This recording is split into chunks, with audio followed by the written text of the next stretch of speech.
ನಮಸ್ಕಾರ ಸ್ನೇಹಿತರೆ, ಗೃಹಲಕ್ಷ್ಮಿ ಯೋಜನೆಯ ಅಪ್ಡೇಟ್ಗೆ ನಿಮಗೆ ಸ್ವಾಗತ ಸುಸ್ವಾಗತ. ನೋಡಿ, ಇಲ್ಲಿ ಗೃಹಲಕ್ಷ್ಮಿ ಯೋಜನೆಯ ಬಗ್ಗೆ ಒಂದು ಬಿಗ್ ಅಪ್ಡೇಟ್ ಆದ್ರೆ ಬಂದಿದೆ. ಇದು ತುಂಬಾನೇ ಇಂಪಾರ್ಟೆಂಟ್ ವಿಡಿಯೋ. ಇದು ಇವತ್ತೇ ಬಂದಿರುವಂತಹ ಒಂದು ಅಪ್ಡೇಟ್ ಆಗಿದೆ. ಇದು ಅಫಿಷಿಯಲ್ ಆಗಿ ಬಂದಿರುವಂತಹ ಒಂದು ಹೊಸ ಅಪ್ಡೇಟ್. ಈ ಒಂದು ಅಪ್ಡೇಟ್ ಬಗ್ಗೆನೂ ತಿಳಿಸ್ಕೊಡ್ತೀನಿ. ಮತ್ತೆ ಈಗ ರಾಜ್ಯದಲ್ಲಿ ಏನೊಂದು ನಡೀತಿದೆ, ಈಗ ಗೃಹಲಕ್ಷ್ಮಿ ಯೋಜನೆ ರದ್ದು ಮಾಡಬೇಕು ಅಂತ ಈಗ ಒಂದು ಕಾಂಗ್ರೆಸ್ ಶಾಸಕರಿಂದಾನೇ ಒಂದು ಒತ್ತಡ ಆದ್ರೆ ಬೀಳ್ತಿದೆ. ಯಾರಿಗೆ ನಮ್ಮ ಒಂದು ಸಿಎಂ ಸಿದ್ದರಾಮಯ್ಯ ಅವರಿಗೆ ಒಂದು ಒತ್ತಡ ಆದ್ರೆ ಕೊಡ್ತಿದ್ದಾರೆ. ಯಾಕಂದ್ರೆ ಅವರೊಂದು MP ಎಲೆಕ್ಷನ್ ಅಲ್ಲಿ ಸೋತಿರುವಂತಹ ಕಾರಣದಿಂದ ಒತ್ತಡನ ಕೊಡ್ತಿದ್ದಾರೆ ರದ್ದು ಮಾಡಬೇಕು ಅಂತ. ಇದ್ರ ಬಗ್ಗೆ ಒಂದು ಅಪ್ಡೇಟ್ ಇದೆ. ಜೂನ್ 15ನೇ ತಾರೀಕು ಒಂದು ತುಂಬಾ ಇಂಪಾರ್ಟೆಂಟ್ ದಿನ ಆಗಿರುತ್ತೆ ಎಲ್ಲ ಒಂದು ಫಲಾನುಭವಿಗಳಿಗೆ. ಯಾಕೆ ಜೂನ್ 15ನೇ ತಾರೀಕು ಇಂಪಾರ್ಟೆಂಟ್ ಅನ್ನುವಂಥದ್ದನ್ನು ತಿಳಿಸ್ಕೊಡ್ತೀನಿ. ಅದ್ರ ಜೊತೆಗೆ ಇವತ್ತು ಬಂದಿರುವಂತಹ ಒಂದು ಬಿಗ್ ಅಪ್ಡೇಟ್ ಬಗ್ಗೆ ಕೂಡ ಮಾತಾಡೋಣ. ಮತ್ತೆ ಎಲ್ಲರೂ ವಿಡಿಯೋ ಕೊನೆವರೆಗೂ ನೋಡಕ್ ಟ್ರೈ ಮಾಡಿ. ಅದಕ್ಕೆ ಮುಂಚೆ ಯಾರ ಚಾನಲ್ ಅನ್ನು ಇನ್ನೂ ಸಬ್ಸ್ಕ್ರೈಬ್ ಮಾಡ್ಕೊಂಡಿಲ್ಲ, ಈಗಲೇ ಪಟ್ ಅಂತ ಚಾನಲ್ ಅನ್ನ ಸಬ್ಸ್ಕ್ರೈಬ್ ಮಾಡ್ಕೊಳ್ಳಿ. ಮತ್ತೆ ವಿಡಿಯೋಗೆ ಒಂದು ಲೈಕ್ ಆದ್ರೆ ಕೊಡಿ. ನೀವು ಕೂಡ ಸಬ್ಸ್ಕ್ರೈಬ್ ಲೈಕ್ ಇಂದ ನಿಮ್ಗೆ ಇದೇ ರೀತಿ ಕಂಟಿನ್ಯೂಸ್ ಅಪ್ಡೇಟ್ಸ್ ಆದ್ರೆ ಸಿಗ್ತಿರುತ್ತೆ. ಈಗಾಗಲೇ ಯಾರು ಸಬ್ಸ್ಕ್ರೈಬ್ ಲೈಕ್ ಮಾಡಿ ವಿಡಿಯೋ ನೋಡ್ತಿದ್ದೀರೋ ಎಲ್ಲರಿಗೂ ನನ್ನ ಒಂದು ಹೃದಯ ಪೂರ್ವಕ ಧನ್ಯವಾದಗಳು. ನೋಡಿ, ಈಗ ನಾನು ಡೈರೆಕ್ಟ್ ಆಗಿ ಟಾಪಿಕ್ ಗೆ ಬರ್ತೀನಿ.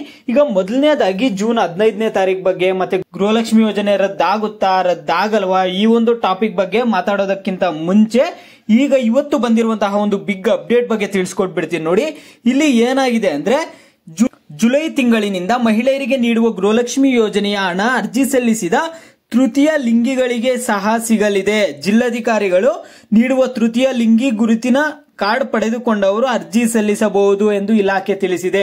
ಓಕೆನಾ, ತೃತೀಯ ಲಿಂಗ ಅವ್ರಿಗೂ ಕೂಡ ಇನ್ಮೇಲೆಯಿಂದ ಗೃಹಲಕ್ಷ್ಮಿ ಯೋಜನೆಯದು ಉಚಿತ 2000 ಹಣ ಸಿಗುತ್ತೆ ಅಂತ ಗವರ್ನಮೆಂಟ್ ಕಡೆಯಿಂದ ಹೇಳಿದ್ದಾರೆ. ಈ ಒಂದು ವಿಷಯದಲ್ಲಿ ನಾವೇನ್ ಅರ್ಥ ಮಾಡ್ಕೋಬೇಕಂದ್ರೆ ಗೃಹಲಕ್ಷ್ಮಿ ಯೋಜನೆ ಕಂಟಿನ್ಯೂ ಮಾಡ್ತಾರೆ. ಯಾಕಂದ್ರೆ ಇಲ್ಲಿ ಈಗ ತೃತೀಯ ಲಿಂಗ ಅವ್ರಿಗೂ ಕೂಡ ಗೃಹಲಕ್ಷ್ಮಿ ಯೋಜನೆ ಹಣ ಕೊಡೋದಕ್ಕೆ ಸರ್ಕಾರ ನಿರ್ಧಾರ ಮಾಡಿದೆ ಅಫಿಷಿಯಲ್ ಆಗಿ ಇವತ್ತು. ಮತ್ತೆ ಇನ್ನೊಂದೇನಂದ್ರೆ ಈಗ ಈ ಮುಂಚೆ ಅರ್ಜಿ ಸಲ್ಲಿಕೆ ಮಾಡಿರುವಂತಹ ಒಂದು ತೃತೀಯ ಲಿಂಗಿಗಳಿಗೂ ಕೂಡ ಇಲ್ಲಿ ಏನಾಗ್ತಿದೆ ಅಂದ್ರೆ ಉಚಿತ 2000 ಕೊಡ್ತಾರಂತ ಹೇಳಿದ್ದಾರೆ. ಅರ್ಜಿ ಸಲ್ಲಿಕೆ ಮಾಡದೇ ಇರುವಂತಹ ಒಂದು ತೃತೀಯ ಲಿಂಗಿಗಳಿಗೆ ಕೂಡ ಏನಾಗುತ್ತಂದ್ರೆ ಇಲ್ಲಿ ಅವರ ಅರ್ಜಿ ಸಲ್ಲಿಕೆಗಳನ್ನ ಮಾಡಬಹುದು. ಓಕೆನಾ, ಎಲ್ಲಿ ಅರ್ಜಿ ಸಲ್ಲಿಕೆ ಮಾಡಬಹುದಂದ್ರೆ ಗುರುತಿನ ಕಾರ್ಡ್ ಪಡೆದಿರುವ ಹತ್ತಿರದ ಗ್ರಾಮ 1 ಅಥವಾ ಬೆಂಗಳೂರು 1 ಕೇಂದ್ರಗಳಿಗೆ ತೆರಳಿ ಅವ್ರು ಏನ್ ಮಾಡ್ಬೇಕಾಗುತ್ತೆ ಅಂದ್ರೆ ನಿಮ್ಮ ಒಂದು ಆಧಾರ್ ಕಾರ್ಡ್ ಹಾಗೂ ನಿಮ್ಮ ಬ್ಯಾಂಕ್ ಖಾತೆಯ ಮಾಹಿತಿಗಳನ್ನು ನೀಡುವ ಮೂಲಕ ಅರ್ಜಿ ಸಲ್ಲಿಸಬಹುದು ಎಂದು ತಿಳಿಸಿದ್ದಾರೆ. ಇದು ಅಫಿಷಿಯಲ್ ಆಗಿ ಇವತ್ತು ಬಂದಿರುವಂತಹ ಅಪ್ಡೇಟ್. ಈಗ ಗೃಹಲಕ್ಷ್ಮಿ ಯೋಜನೆ ಹಣ ಕೊಡಬೇಕಾ ಕೊಡಬಾರ್ದಾ ಅನ್ನುವಂತಹ ಇದೊಂದು ಡಿಬೇಟ್ ನಡೀತಿದೆ. ಈ ಒಂದು ಡಿಬೇಟ್ ಬಗ್ಗೆ ಮಾತಾಡೋದಾದ್ರೆ ಈಗ ಕಾಂಗ್ರೆಸ್ ಶಾಸಕರು MP ಎಲೆಕ್ಷನ್ ಅಲ್ಲಿ ಸೋತಿರುವಂತಹ ಕಾರಣದಿಂದ ಕೊಡೋದು ಬೇಡ ಅಂತ ಒಂದು ಮನವಿ ಮಾಡ್ತಿದ್ದಾರೆ. ನಮ್ಮ ಒಂದು ರಾಜ್ಯದ ಜನತೆಗೆ ಇಷ್ಟ ಆಗ್ತಿಲ್ಲ ಈ ಒಂದು ಗ್ಯಾರಂಟಿ ಯೋಜನೆಗಳು ಅಂತ ಈ ಮುಂಚೆ ವಿಡಿಯೋಸ್ ಅಲ್ಲೆಲ್ಲ ನಾವು ಆಲ್ರೆಡಿ ಇದ್ರ ಬಗ್ಗೆ ತಿಳ್ಕೊಂಡಿದೀವಿ. ಈಗ ಸಿಎಂ ಸಿದ್ದರಾಮಯ್ಯ ಅವರು DK ಶಿವಕುಮಾರ್ ಅವರು ಏನ್ ಹೇಳಿದ್ದಾರೆ ಅಂತ ನೀವೆಲ್ಲರೂ ಕೇಳ್ತೀರಿ. ಯಾಕಂದ್ರೆ ಮುಖ್ಯಮಂತ್ರಿಗಳು ಉಪಮುಖ್ಯಮಂತ್ರಿಗಳು ಎಲ್ಲ ಮಂತ್ರಿಗಳು ಮಾತಾಡಿ ಡಿಸ್ಕಷನ್ ಮಾಡಿ ಯಾವ ಗ್ಯಾರಂಟಿ ಯೋಜನೆ ಮುಂದುವರಿಸಬೇಕು, ಯಾವ್ದು ಮುಂದುವರಿಸಬಾರ್ದು, ಇಲ್ಲ 5 ಗ್ಯಾರಂಟಿ ಯೋಜನೆಯನ್ನ ಮುಂದುವರಿಸಬಹುದಾ ಏನು ಅನ್ನುವಂಥದ್ದನ್ನ ಫೈನಲ್ ಡಿಸಿಷನ್ ತೆಗೆದುಕೊಳ್ಳುವಂತದ್ದು ನಮ್ಮ ಒಂದು ಮುಖ್ಯಮಂತ್ರಿಗಳಾದ ಸಿಎಂ ಸಿದ್ದರಾಮಯ್ಯ ಅವ್ರ ಕೈಯಲ್ಲಿದೆ ಮತ್ತು ಉಪಮುಖ್ಯಮಂತ್ರಿಗಳಾದ DK ಶಿವಕುಮಾರ್ ಅವ್ರ ಕೈಯಲ್ಲಿ ಮತ್ತೆ ಎಲ್ಲ ಮಂತ್ರಿಗಳ ಜೊತೆ ಅವ್ರು ಡಿಸ್ಕಸ್ ಮಾಡಿನ ಒಂದು ಡಿಸಿಷನ್ ಅನ್ನ ತಗೊಂತಾರೆ. ಈ ಒಂದು ಡಿಸಿಷನ್ ಯಾವಾಗ ಬರುತ್ತೆ ಅಂತ ನೀವೆಲ್ಲ ಕೇಳಬಹುದು. ಈ ಒಂದು ಯೋಜನೆ ಮುಂದುವರಿಸ್ತಾರ ಇಲ್ಲ ಅನ್ನುವಂಥದ್ದನ್ನ ಜೂನ್ 15ನೇ ತಾರೀಕು ಒಳಗಡೆ ನಿಮ್ಗೆ ಎಲ್ಲರಿಗೂ ಗೊತ್ತಾಗುತ್ತೆ. ಇಲ್ಲ ಜೂನ್ 15ನೇ ತಾರೀಕೆ ನಿಮ್ಗೆ ಗೊತ್ತಾಗುತ್ತೆ. ಓಕೆನಾ, ಜೂನ್ 15ನೇ ತಾರೀಕು ಒಳಗಡೆ ಎಲ್ಲರಿಗೂ ಗೊತ್ತಾಗುತ್ತೆ. ಗೃಹಲಕ್ಷ್ಮಿ ಯೋಜನೆ ಆಗಿರ್ಬೋದು, ಬೇರೆ ಗ್ಯಾರಂಟಿ ಸ್ಕೀಮ್ಸ್ ಆಗಿರ್ಬೋದು ಕಂಟಿನ್ಯೂ ಮಾಡ್ತಾರಾ ಮಾಡಲ್ವಾ. ಈಗಾಗಲೇ MP ಗಳು ಏನೊಂದು ಒತ್ತಡ ಕೊಟ್ಟಿದ್ದಾರೆ ಸಿಎಂ ಸಿದ್ದರಾಮಯ್ಯ ಅವ್ರಿಗೆ. ಅವರ ಒಂದು ಒತ್ತಡ ಏನ್ ಕೊಟ್ಟಿದ್ರೆ ಅದನ್ನ ಪರಿಗಣನೆ ತಗೊಂತಾರ, ಏನ್ ಮಾಡ್ತಾರೆ ಅನ್ನುವಂಥದ್ದನ್ನ ಕಾದು ನೋಡ್ಬೇಕಾಗಿದೆ. ಆದ್ರೆ ನಾನೇನ್ ಹೇಳ್ತೀನಿ ಅಂದ್ರೆ ಮ್ಯಾಕ್ಸಿಮಮ್ ರದ್ದಾಗಲ್ಲ, ಯಾರೋ ತಲೆ ಕೆಡಿಸ್ಕೊಳ್ಳುವಂತ ಅವಶ್ಯಕತೆ ಇಲ್ಲ. ಅವ್ರೇನಾದ್ರೂ ಈಗ 5 ಗ್ಯಾರಂಟಿ ಯೋಜನೆಗಳನ್ನ ರದ್ದು ಮಾಡಿದ್ದಾರೆ ಅನ್ಕೊಳ್ಳಿ, ಈಗ ನೆಕ್ಸ್ಟ್ ಮತ್ತೆ ಎಲೆಕ್ಷನ್ಸ್ ಬಂದೇ ಬರುತ್ತೆ. ಓಕೆನಾ, ಈಗ ನೆಕ್ಸ್ಟ್ ಎಲೆಕ್ಷನ್ಸ್ ಬಂದೇ ಬರುತ್ತೆ. 5 ವರ್ಷಕ್ಕೊಂದ್ಸತಿ ಎಲೆಕ್ಷನ್ಸ್ ನಡೀತಿರುತ್ತೆ. ಅವ್ರೇನಾದ್ರೂ ಈಗ ಗ್ಯಾರಂಟಿ ಯೋಜನೆಗಳನ್ನ ರದ್ದು ಮಾಡಿದ್ರೆ ಜನ ಮತ್ತೆ ಅವ್ರು ಮುಂದೆ ಎಲೆಕ್ಷನ್ ನಿಂತಾಗ ಅವರನ್ನ ನಂಬಲ್ಲ. ಓಕೆನಾ, ಆಗ ಅವ್ರಿಗೆ ವೋಟ್ ಹಾಕಲ್ಲ, ಅವ್ರ ವೋಟ್ಗಳನ್ನ ಕಳೆದುಕೊಳ್ತಾರೆ.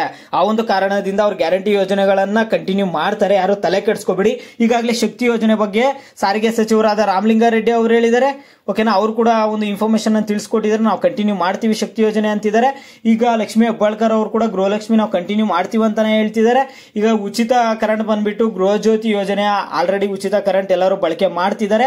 ಯುವ ನಿಧಿದು ಹಣ ಕೂಡ 3000 ಆದ್ರೆ ಜಮಾ ಆಗಿದೆ. ನಿನ್ನೆ ಇವತ್ತು ಕೂಡ ಸಾಕಷ್ಟು ಜನ ಫಲಾನುಭವಿಗಳಿಗೆ ಯುವ ನಿಧಿ ಯೋಜನೆಯ ಹಣ ಕೂಡ ಜಮಾ ಆಗಿದೆ. ಓಕೆನಾ, ಈ ರೀತಿಯಾಗಿ ಅನ್ನಭಾಗ್ಯ ಯೋಜನೆಯ ಹಣ ಆದ್ರೆ ಇನ್ನೂ ಯಾರಿಗೂ ಬರ್ತಿಲ್ಲ. ಅನ್ನಭಾಗ್ಯ ಯೋಜನೆ ಹಣ, ಗೃಹಲಕ್ಷ್ಮಿ ಯೋಜನೆ ಹಣ ಓಲ್ಡ್ ಅಲ್ಲಿ ಇದೆ. ಅದು ಯಾಕೆ ಬರ್ತಿಲ್ಲ ಏನು ಅನ್ನುವಂಥದ್ದನ್ನ ನೆಕ್ಸ್ಟ್ ವಿಡಿಯೋಸ್ ಅಲ್ಲಿ ಅಪ್ಡೇಟ್ ತಿಳಿಸ್ಕೊಡ್ತೀನಿ. ಇವತ್ತು ಬಂದಿರುವಂತಹ ಅಪ್ಡೇಟ್ಸ್ ಇದು. ನಿಮ್ಗೆ ಜೂನ್ 15ನೇ ತಾರೀಕು ಒಳಗಡೆ ನಿಮ್ಗೆ ಗೊತ್ತಾಗುತ್ತೆ ಈ ಒಂದು ಯೋಜನೆಗಳನ್ನ ಮುಂದುವರಿಸ್ತಾರ ಇಲ್ಲ ಅಂತ. ಯಾಕಂದ್ರೆ ಇದನ್ನೇನು ಮುಂದುವರಿಸ್ತಾರೆ, ಸಿಎಂ ಸಿದ್ದರಾಮಯ್ಯ ಅವರು ಒಂದ್ಸರಿ ಅವರೇ ಹೇಳ್ತಾರೆ ಪ್ರೆಸ್ ಮೀಟ್ ಬಂದು, ಓಕೆನಾ, ಅವರೇ ಮಾಧ್ಯಮ ಮಿತ್ರರೊಂದಿಗೆ ಒಂದ್ಸರಿ ಡಿಸ್ಕಸ್ ಮಾಡ್ತಾರೆ, ಅಲ್ಲಿ ಹೇಳ್ತಾರೆ, ಓಕೆನಾ, ಕಂಟಿನ್ಯೂ ಮಾಡ್ತಾರ ಮಾಡಲ್ಲ ಅಂತ. ಯಾರೋ ತಲೆ ಕೆಡಿಸ್ಕೋಬೇಡಿ. ಗೃಹಲಕ್ಷ್ಮಿ ಯೋಜನೆ ನಿಮ್ಗೆ ಬೇಕಾ ಬೇಡವಾ, ಗೃಹಲಕ್ಷ್ಮಿ ಯೋಜನೆ ಆಗಿರ್ಬೋದು, ಗ್ಯಾರಂಟಿ ಸ್ಕೀಮ್ಸ್ ಆಗಿರ್ಬೋದು, ಬೇಕಾ ಬೇಡವಾ ಅನ್ನೋದನ್ನ ಪ್ರತಿಯೊಬ್ರು ವಿಡಿಯೋಗೆ ಲೈಕ್ ಮಾಡ್ಬಿಟ್ಟು ಕಾಮೆಂಟ್ ಮುಖಾಂತರ ತಿಳಿಸಿ. ಯಾವ ಟಾಪಿಕ್ಸ್ ಬಗ್ಗೆ ಹೆಚ್ಚಿಗೆ ಕಾಮೆಂಟ್ಸ್ ಇರುತ್ತೋ ಅದ್ರ ಬಗ್ಗೆ ನೆಕ್ಸ್ಟ್ ವಿಡಿಯೋ ಆದ್ರೆ ಬರುತ್ತೆ.